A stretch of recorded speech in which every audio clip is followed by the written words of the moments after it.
Կպչուն սևեռում խանգարումը կամ օբսեսիվ կոմպուլսիվ խանգարումը դա հոգեկան խանգարում է, որը որ բնորոշվում է հիվանդի համար տհաճ եւ օտար կպչուն մտքերի առկայությամբ եւ դրանցից բխող կպչուն գործողությունների, այսինքն կոմպուլսիաների կատարումով։ Այս խանգարումը բավականին տարածված է, այսինքն ըստ տարբեր դիագնոստիկ չափանիշների, եթե գնահատում ենք, նա կարող է հանդիպել ընդհանուր բնակչության մինչև 3%-ի մոտ, այսինքն 30 հոգուց մեկի մոտ միջինում, որը որ բավականին բարձր ցուցանիշ է։ Իհարկե մեծ դեր են խաղում նաև թե ինչ չափանիշներով են գնահատում, որովհետև թեթև կպչունությունները, որոնք որ առկա են շատ մարդկանց մոտ, խիստ իմաստով չի կարելի խանգարում համարել։ Կպչուն սևեռում խանգարման ժամանակ առանցքային ախտանիշ են հանդիսանում օբսեսիաները կամ կպչուն մտքերը։ Դրանք մտքեր են, որոնք որ հիվանդի համար խորթ են, օտար են, այսինքն նա զգում է, որ դա իր սեփական մտքերը չեն, որոնք որ առաջացում են նրա մոտ շատ տանջալի ապրումներ, վախեր, ֆոբիաներ եւ այլն։ Դասական տարբերակն է կպչուն սևեռում խանգարման, այսպես կոչված միզոֆոբիան կամ վախը կեղտոտվելուց։ Այս դեպքում մենք ունենում ենք վիճակ, որի ժամանակ հիվանդները անընդհատ մտահոգված են նրանով, որ նրանք կարող են որևէ բանից կեղտոտվել։ Դա կլինեն որևէ մակերևույթներ, մարդիկ, դռների բռնակներ, փողոցի ինչ-որ կեղտոտ վայրեր, տան սովորական վայրեր, ամեն ինչ կախված է խանգարության սպეციფիկայից եւ ծանրությունից։ Եվ այս մտքերը առաջացնում են այսպես կոչված կոմպուլսիաներ, այսինքն կպչուն գործողություններ։ Կպչուն գործողությունները իրենց հերթին ելույթ են երկու տեսակի։ Նրանցից մի մասը ուղղված է անմիջականորեն այդ տհաճ երևույթը վերացնելու վրա, այսինքն եթե նրանք օրինակ մտածում են, որ կեղտոտվել են, ապա լվացվում են։ Երկրորդ մասը բաղկացած է ռիտուալներից, որոնք որ ուղղակիորեն չեն բերում մտքերի վրա ազդող գործոնի ոչնչացմանը, սակայն բերում են այդ տագնապի զգացման իջեցմանը, այսինքն թեթևացնում են հիվանդների ինքնազգացողությունը անուղղակի ձևով։ Բացատրեմ ավելի մանրամասն։ Եթե մենք ունենք դասական տարբերակ հիվանդ, որը որ ունի միզոֆոբիա, այսինքն նա վախենում է կեղտոտվելուց, ապա ինչից է բաղկացած լինում այս հիվանդի վարքը։ Նա խուսափում է ցանկացած վայրում դիպչել անծանոթ մարդկանց, խուսափում է որևէ մարդկանց հետ կոնտակտներից, գրկախառնվելուց, համբուրվելուց, նույնիսկ ձեռքը սեղմելուց։ Եթե այնուամենայնիվ դա կատարվում է, ապա նա միանգամից կամ տուն վերադառնալուց հետո, նայած թե ինչ վիճակում է գտնվում, պետք է լվացվի, լողանա եւ այլն։ Նույնը վերաբերվում է առարկաներին դիպչելուց, այսինքն այս դիպչելուց հետո միանգամից հիվանդի մոտ սկսում է բարձրանալ տագնապի զգացում եւ ներքին անհանգստություն, սկսում է փնտրել, թե որտեղ կարող է լվացվել, լողանալ, մաքրվել, հաճախ իր մոտ ունենում է նաեւ որոշակի միջոցներ, որով որ կարողանում է մաքրվի, հա, անձեռոցիկներ, թաց անձեռոցիկներ, սպիրտ եւ այլն, նույնիսկ դեզինֆեկցիոն լուծույթներ են որոշ հիվանդներ իրենց հետ միշտ ունենում եւ այդ լարվածությունը, որ իր մեջ աճում է, արդեն իրեն բերում է այդ կպչուն գործողությունների, այսինքն դա կլինի լվացվել, մաքրվել, լողանալ, թե դա կլինի որոշակի ռիտուալ, որը որ ուղղակի կապ չունի, սակայն իջացնում է տագնապի մակարդակը, այսինքն ինչ որ ձեռքերի շարժումներ, ինչ որ խոսակցություն, խոսք, վարժություններ ֆիզիկական, ինչ որ կրոնական փոքրիկ ինչ որ ծեսեր, որոնք որ օգնում են այս հիվանդին իջացնել լարվածությունը, սակայն իրականում այդ լարվածությունը ոչ թե իջեցնում են, այլ ավելի շուտ հետաձգում են, այսինքն նրանք ի վերջո միևնույն է այդ մաքրվելու գործողությունները պետք է կատարեն, սակայն կատարված ռիտուալը այդ պահին, ոչ ուղղակի ռիտուալը, օգնում է նրան, որ իրանք մի փոքր իջեցնեն լարվածությունը եւ սպասեն այն պահին, երբ որ իրենց հարմար կլինի այդ մաքրող գործողությունները կատարել։ Մի այլ վիճակ, որը որ կարող է դիտվել կպչուն սևեռում խանգարումների ժամանակ, մենք անվանում ենք նոզոֆոբիա, այսինքն վախ հիվանդանալուց։ Եթե խոսքը գնում է միզոֆոբիայի մասին, ապա այստեղ վախը կեղտոտվելուց բավականին իրացիոնալ է եւ չի ուղեկցում նրանով, որ կեղտոտվելու հետևանքով մարդիկ կստանան որևէ հիվանդություն, դա պարզապես զուտ տհաճ ապրումն է որևէ կեղտոտ կամ ճակերտներում կեղտոտ բանին դիպչելուց։ Նոզոֆոբիայի ժամանակ արդեն կոնկրետ մենք ունենում ենք վախ հիվանդանալուց,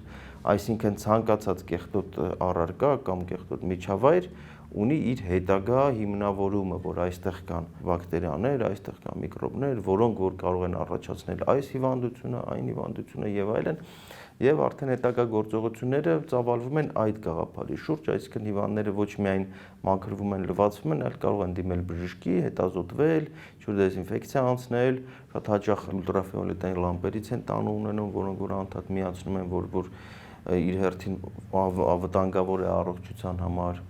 Նոզոֆոբիայի ժամանակ երբեմն լինում են նաև հիպոխոնդրիկ զարգացումներ, այսինքն կպչուն սևեռուն խանգարման ժամանակ մենք ունենում ենք հիպոխոնդրիայի աստիճանաբար զարգացում, հիպոխոնդրիայի մասին արդեն խոսել ենք, եւ այս դեպքում արդեն կարիք է լինում բավականին լուրջ բժշկական միջամտության։ Մի այլ վիճակ, որը որ կա, որը բավականին տարածված է, դա գլիստոֆոբիան է, այսինքն վախ մակաբույծներից, որոնք որ կարող են լինել տարբեր տեսակի սնունդում, արտաքին միջավայրում եւ այլն։ Այսինքն ցանկացած պոտենցիալ վտանգ, որը որ իրականում բավականին փոքր է, բայց տեսականում գոյություն ունի, կարող է դառնալ այդ կպչունության հիմքը։ Երբեմն նաև ունենում ենք այլ վիճակներ, որոնց դեպքում մենք չունենք կեղտոտվելու վախը իր բոլոր այդ ածանցյալներով, այլ ունենք պարզապես կպչուն մտքեր, որոնք հիվանդի համար ինչ-ինչ պատճառով տանջալի են, բայց չեն ուղեկցվում գործողություններով։ Մասնավորապես ամենատարածվածը դա հարազատներին, մոտիկ մարդկանց վնասելու մասին մտքերն է, որը որ օրինակ երիտասարդ մայրերի մոտ, որոնք հատկապես առաջին երեխան են ունենում, շատ հաճախ են հանդիպում։ Այսինքն տանջալի մտածմունքներ նրա մասին, որ ինքը կարող է իր երեխային հարվածի, վնասի, դուրս նետի եւ այլն, երբեք այս մտքերը որևէ գործողությունների չեն բերում, սակայն բավականին տանջալի են այդ կանանց համար։ Հաջորդ տարբերակը, որ ավելի շատ տարածված է տղամարդկանց մոտ, դա սեռական բնույթի մտքերն են, ընդ որում հիմնականում անթույլատրելի բնույթի, այսինքն ուղղված իրենց հարազատներին, որևէ մարդկանց, որոնց հետ նրանք չեն կարող սեռական կապ ունենալ, երբեմն լինում է նույն սեռի նկատմամբ, այն դեպքում, երբ որ այդ մարդիկ հետերոսեքսուալ են, սակայն կպչուն տեսքով նույն սեռի նկատմամբ մտքեր են ունենում, երբեմն լինում է ընտանիքի անդամների, երեխաների, քույրերի, ծնողների եւ այլն, այսինքն անթույլատրելի բովանդակության մտքեր, որոնք որ առաջացնում են հիվանդի մոտ մեղքի զգացում, քանի որ նրանք մշակութային առումով իր համար բացարձակ անընդունելի են եւ շատ տհաճ են եւ բերում են նրան, որ նա այս մտքերը թաքցնում է եւ որպես կանոն այս մարդիկ շատ հազվադեպ են հասնում բժշկի, ինչը ցավալի է, որովհետեւ նրանք զրկվում են օգնությունից, այնպես որ եթե կան նման մտքեր, ապա անպայման պետք է դիմել բժշկի եւ հասկանալ, որ սա ոչ թե մեղավորության նշան է, ոչ թե վատը, կեղտոտը կամ ինչ-որ հանցագործ լինելու նշան է, այլ պարզապես խանգարում է, որ հնարավոր է բուժել։ Ունենում ենք նաեւ կպչուն մտքեր, որոնք որ կախված են լինում տարբեր գործողությունների կրկնության հետ։ Այսինքն այստեղ գերակշռում են արդեն ոչ թե կպչուն մտքերը, այլ կպչուն գործողությունները, կոմպուլսիաները։ Առաջերտին դա ստուգելու հակումն է, վիճակ, որ շատերին է ծանոթ, որ տանից դուրս են գալիս եւ սկսում են հիշել, արդյոք ես ջուրը փակեցի, էլեկտրականությունը անջատեցի, էլեկտրական սարքերը անջատեցի, գազը ստուգեցի, դուռը փակեցի եւ այլն,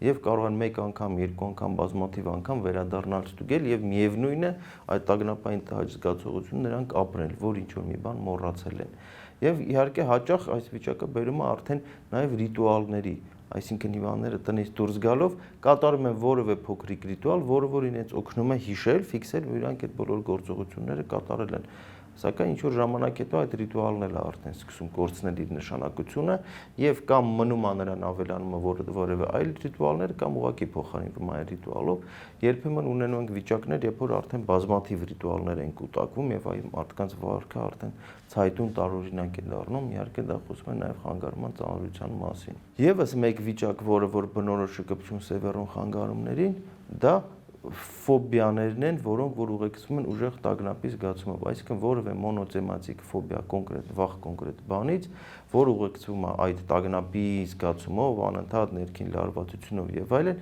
այսինքն ընթանում է ոչ միայն որպես ֆոբիա, որը արտահայտվում է տարբեր իրավիճակներում, այլ արդեն մարդու ամբողջ կյանքն է ներգրավում եւ քիչ-քիչ սկսում է ձեռք բերել այդ կպչունության հատկությունները, չլինելով ի սկզբանե կպչուն սևեռուն խանգարում, այսինքն այստեղ մենք ունենում ենք արդեն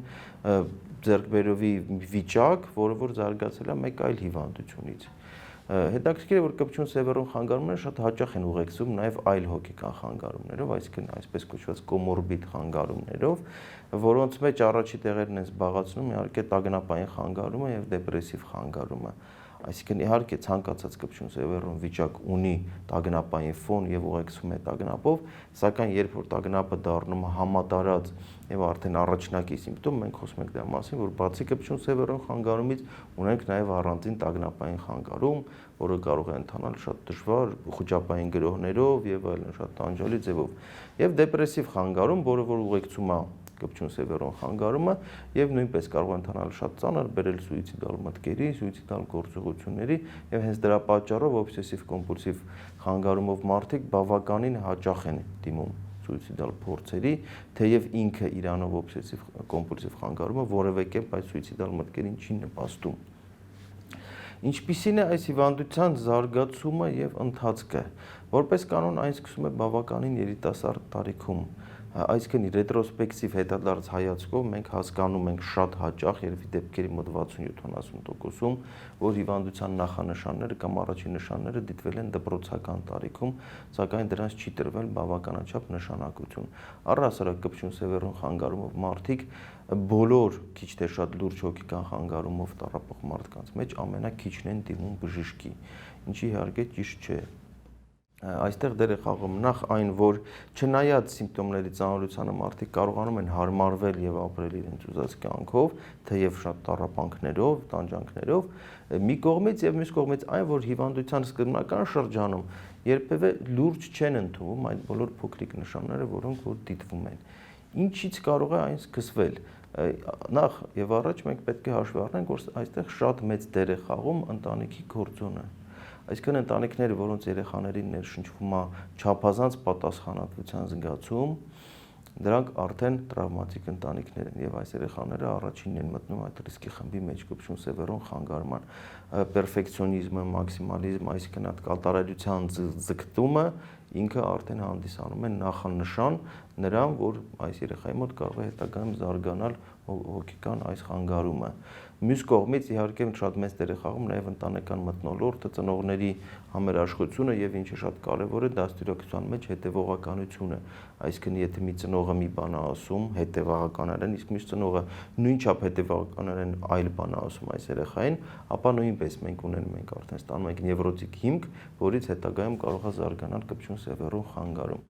Եվ երրորդ բանը դա պեդանտիզմն է եւ ձգտումը մաքրությանը, այսինքն եթե երեխայի մոտ մենք նկատում ենք բնավորություն կամ սովորություն ամեն ինչը շատ հստակ դասավորելու, նույնիսկ նյարդայնանում են այն դեպքում, եթե հստակ դասավորված չի, ֆանատիկորեն հետևում են մաքրությանը, խուսափում են որևէ կեղտոտ վայրերից եւ դա արդեն անհանգստանալու պատճառ է։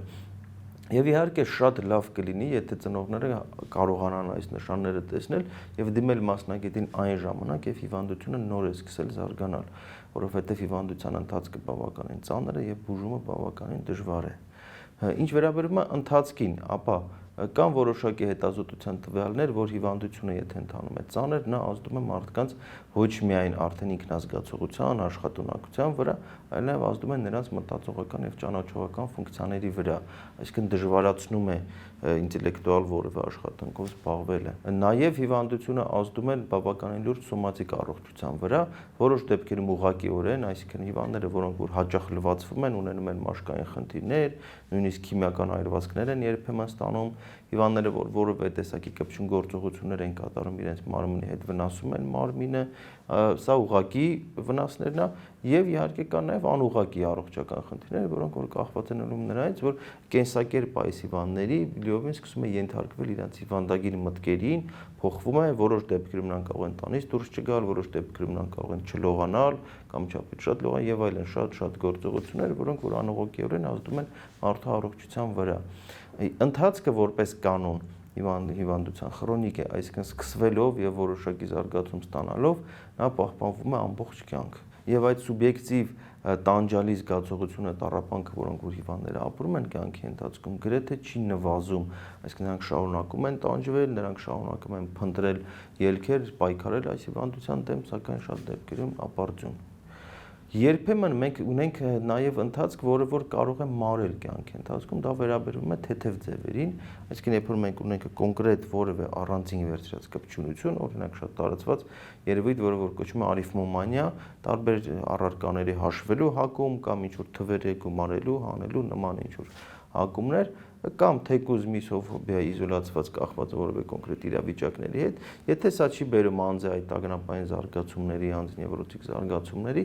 որոշ դեպքերում կյանքի ընթացքում այս վիճակը կարող է ինքնին անցնել, բայց հիմնականում իհարկե դա չի անցնում, նույնիսկ ընդհակառակ աստիճանաբար ծանրացնում է եւ դժվարացնում մարդկանց կյանքը։ Բուժումը բավականին դժվար է, Բուժման վերաբերյալ կան երկու հիմնական մեթոդ, դա դեղորայքային բուժումն է եւ փսիխոթերապիան է։ Երկուսի արդյունավետությունն էլ կազմում է մոտ 50-60%, այսինքն դեպքերի մոտ կեսին է օգնում։ Տարբերությունը դեղորայքային բուժման եւ փսիխոթերապիայի հետեւյալն է։ Դեղորայքային բուժումը ազդում է ավելի արագ, սակայն այն ընդհատելուց հետո ռիսկը կրկնվելու ավելի բարձր է։ Փսիխոթերապիան աշխատում է շատ ավելի դանդաղ, սակայն բուժվելուց հետո կրկնվելու ռիսկը կամ հետագա սրացումների ռիսկը համեմատաբար ավելի ցածր է։ Դեղորայքային բուժման մեջ առաջի հերթին մենք օգտագործում ենք հակադեպրեսանտներ։ Հակադեպրեսանտների տարբեր խմբեր, որոնց մեջ յուրաքանչյուրում կան առանձին պրեպարատներ, որոնց էֆեկտիվությունը համեմատաբար ավելի բարձր է, եւ բնական է, որ այս ամենը պետք է կատարվի միայն հոգեբուժի հսկողությամբ։ Փսիխոթերապիայի դեպքում առաջի հերթին ցուցված է կոգնիտիվ վարքային թերապիան, որը որ ըստ բազմաթիվ հետազոտությունների ունի ամենաբարձր արդյունավետությունը։ Ինչ է այն սովորացնում։ Նա սովորացնում է հիվանդներին ինքնուրույն պայքարել իրենց կրկնությունների դեմ եւ հաղթահարել դրանք։ Եվ իհարկե այն փոխարինել է այստեղ էքսպոզիցիա կոչված process-ը, որը որ հանդիսանում է ամբողջ թերապիայի որոշիչ փուլը, երբ որ հիվանդը աստիճանաբար սովորում է իրեն տհաճ մտքերին եւ իրեն տհաճ իրավիճակներին եւ կարողանում է դրանք հաղթահարել։ Նույնպես շատ հաճախ մենք հանդիպում ենք դեպքեր, երբ որ հիվանդներին տանում են որոշակի ոչ կոմպետենտ կամ նույնիսկ բացարձակ ուրիշ ոլորտի մասնագետների մոտ եւ նրանք ունենալով մակերեսային պատկերացում այս ամենի մասին, փորձում են շատ կոպիտ ձևով, անհաշվենկատ ձևով հիվանդներին սովորացնել, այսինքն զոռով ստիպում են, որպեսզի նրանք կեղտոտվեն, հայտնվեն ինչ իրենց համար տհաճ վիճակներով եւ դրանով վիճակը միայն ծանրացնում են, վատացնում են եւ նաեւ իջեցնում են հետագա բուժումների արդյունավետությունը, որտեղ հիվանդի մոտ կորում է վստահությունը բժշկի նկատմամբ։ Այսինքն էքսպոզիցիայի process-ը պետք է կատարվի շատ զգուշ, դանդաղ եւ հմուտ մասնագետի կողմից։ Ընդհանուր առմամբ կպչուն սևեռուն խանգարումը իհարկե հանդիսանում է մի կողմից շատ ծանր, քանի որ նա կարող է ընթանալ ամբողջ կյանքի ընթացքում։ Մյուս կողմից հիմնականում դեպքերի մեծամասնությունում այս մարդիկ կարողանում են հարմարվել եւ ապրել քիչ թե շատ լիարժեք կյանքով, այսինքն ֆորմալ կերպով նրանց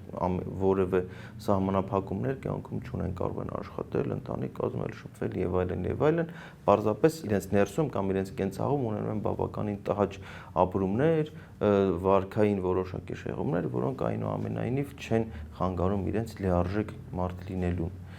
Եվ պետք է նկատի ունենանք նաև այն, որ կպչուն սևեռուն խանգարումը պարտադիր կարիք ունի մասնագիտական բուժման, այսինքն նման վիճակի դեպքում հույս ունենալ, որ դա կարելի է սեփական ուժերով հաղթահարել, չի կարելի եւ ինչքան շուտ դիմել մասնագետի, այդքան լավ։